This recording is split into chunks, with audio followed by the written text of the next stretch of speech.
We love sweet treats. We know we shouldn't be eating candy, ice cream, cookies, cakes and drinking sugary sodas, but sometimes they are so hard to resist. Our mouth is watering, we feel like we constantly want sugary foods. It's as if our brain is hardwired to want these foods. Alright. Why? It is a term used to describe a class of sugar molecules. They are decarbohydrates formed by the combination of hydrogen, oxygen, and carbon. It is found in a large part of food and drinks. Please look carefully at the labels of the products you purchase. Glucose, fructose, sucrose, maltose, lactose, dextrose and starch. All of these are forms of sugar. Sugar is not only found in sweets, as we know. A host of surprising foods, from ketchup to salad dressing and marinara sauce, have sugar added to them. Since sugar is now in every food, drink and many places we eat, these questions have gained a lot of importance in our lives. How does sugar affect the brain? What happens in our body from the moment sugar enters our mouth? Does eating even a little sugar make our brain want more? When sugar hits your tongue, it activates certain taste buds that send a signal to the brain, including the cerebral cortex. The brain's reward system, called the mesolimbic dopamine system, gets activated. Dopamine is a brain chemical released by neurons and can signal that an event was positive. When the reward system first, it reinforces behaviors, making it more likely for us to carry out these actions again. When you repeatedly activate that reward system, your brain adapts and actually rewires itself, and you end up craving more and more.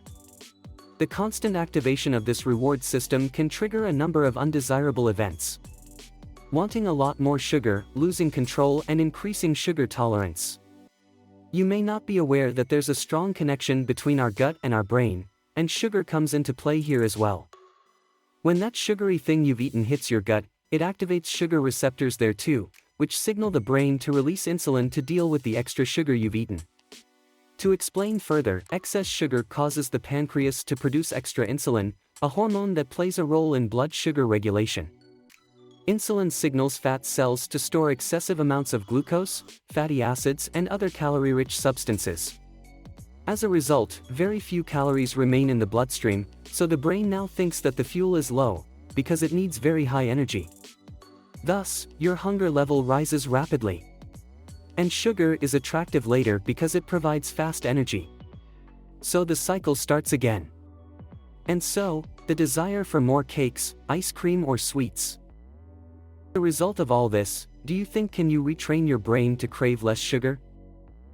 The World Health Organization advises that we limit our intake of added sugars to 5% of our daily calorie intake, which is 25 grams, 6 teaspoons.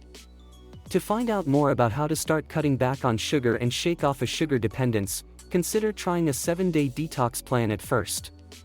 When you can successfully cut back, there's a payoff. Besides a much healthier body, just a small taste of, say, that delicious chocolate brownie will be enough of a sweet treat to satisfy you. While it's not easy to break habits like always eating dessert or making your coffee a double-double, your brain will thank you for making positive steps. The first step is often the hardest. These diet changes can often get easier along the way.